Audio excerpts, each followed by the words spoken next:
옆에 계신 분들하고 우리 눈인사 한번 하시죠. 잘 오셨습니다. 은혜 받으십시오.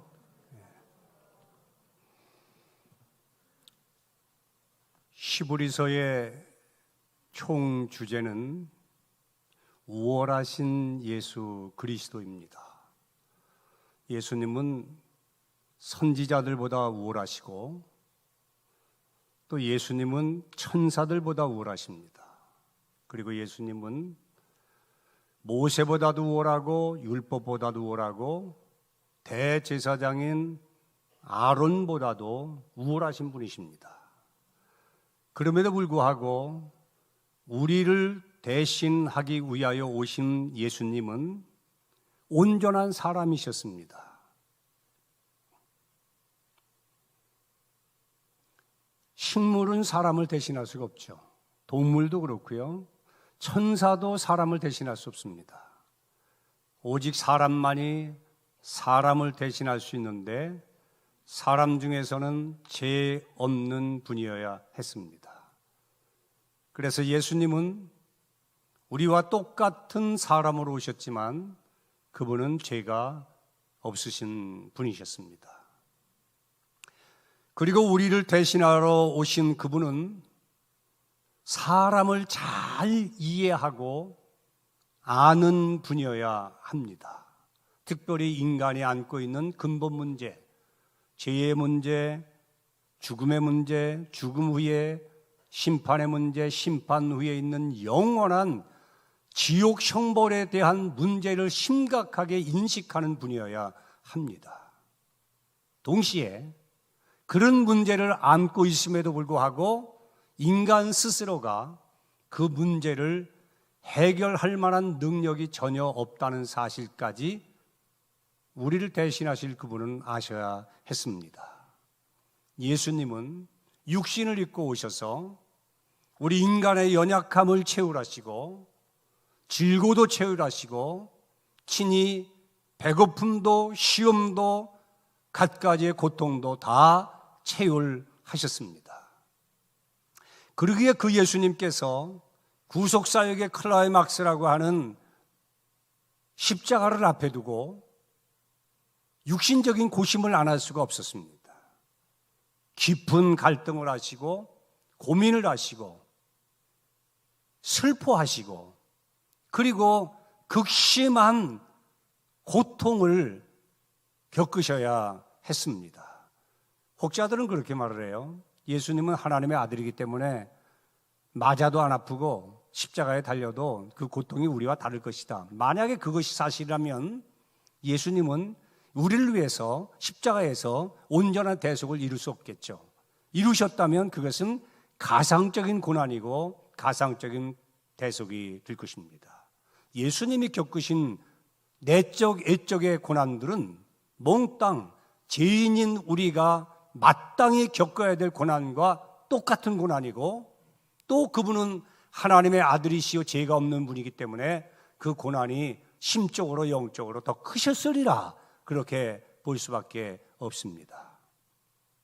그래서 예수님은 기도를 하시게 되었는데 그때 겟세마네 동산에서 십자가를 앞에 두고 기도하신 예수님에 대하여 누가복음 22장에서 말하기를 예수께서 힘쓰고 애써 간절히 기도하시니 땀이 땅에 떨어지는 핏방울과 같이 되었더라 그랬습니다.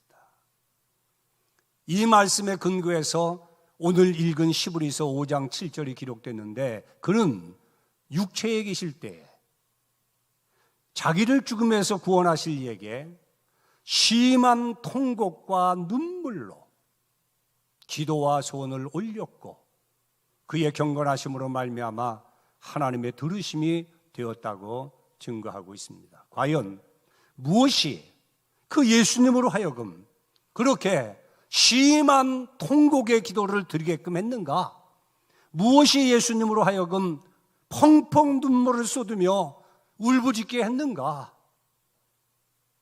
그 이유가 무엇이라고 여러분 생각하십니까? 오늘 본문에는 그 내용이 구체적으로 묘사되어 있지 않습니다. 그러나 다시금 겟세마네 동산의 상황을 보면 첫째는 자기의 생각을 내려놓기 위하여 울부짖으며 기도하셨습니다. 여러분, 나의 생각, 나의 뜻, 나의 목적, 나의 꿈을 내려놓는 것이 얼마나 힘들다는 것을 예수님의 기도를 통해서 우리는 감을 잡을 수가 있죠.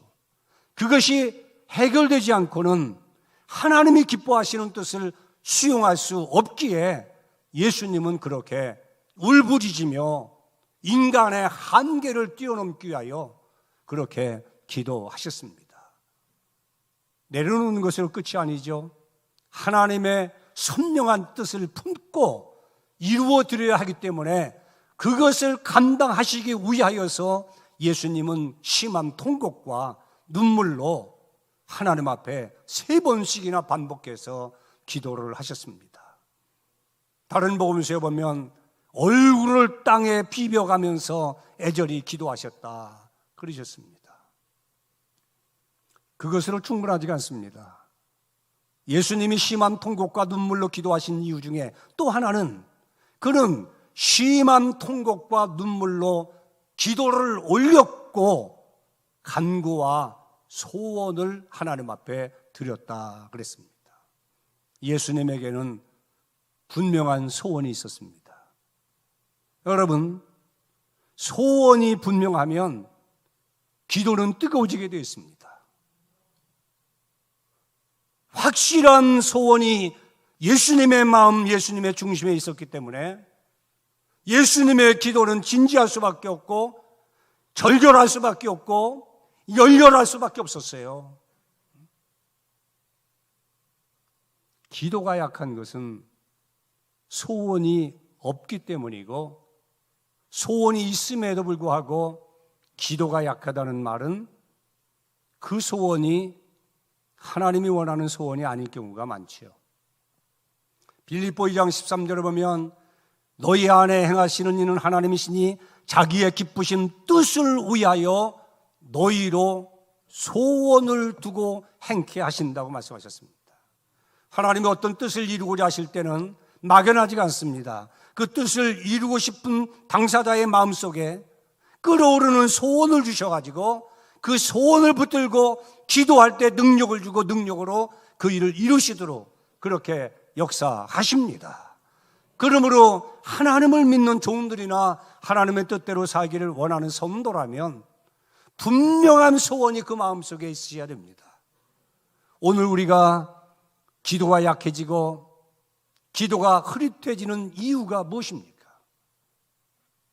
하나님의 뜻과 먼 소원, 하나님의 뜻과 맞지 않는 소원들이 우리의 소원으로 자리 잡기 때문에 기도를 해도 확신이 없고 불이 안 붙는 것입니다. 소원이 분명하면 기도는 자연히 뜨거워질 수밖에 없습니다. 소원의 온도와 기도의 온도는 정비례합니다.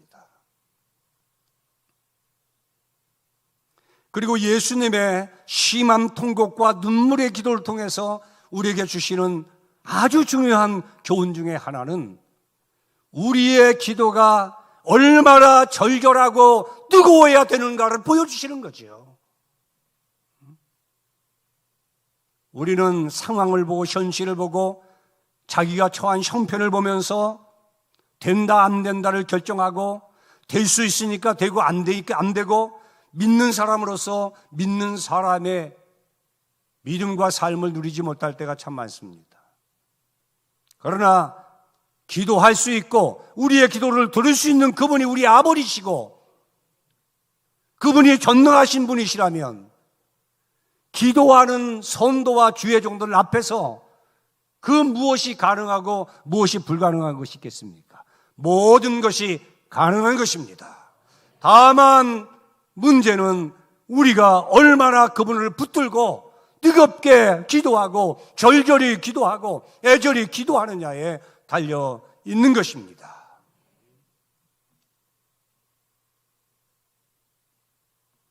엘리야는 우리와 성경이 같은 사람입니다. 그러나 그가 간절히 기도한 즉 하나님이 3년 6개월 동안 비가 오지 아니하게 하고 다시금 간절히 기도한 적 3년 6개월 동안에 비를 내리셨다 그랬습니다. 여기서 중요한 것이 뭘까요? 기도했다는 것일까요? 물론 중요하죠. 그러나 엘리야의 기도는 간절한 기도였어요. 그 기도가 얼마나 간절했는지 역대기에서 열왕기서를 보면 그가 산 꼭대기에 올라가서 무릎을 꿇고 무릎 사이에 자기 머리통을 묶고 비를 내리실 때까지 부르짖어 간절히 기도하였더라 그랬습니다. 미결로 끝난 기도 하다 말고 하나님이 역사하기 전에 접어버리는 기도들이 얼마나 많습니까? 정말 하나님이 아니면 안 된다는 생각으로 하나님만 집중해서 부르짖는 기도를 드리고도 안 된다면 그때는 실망이요, 또 하나님은 원망해 볼 수도 있겠죠. 그러나 간절히 기도하여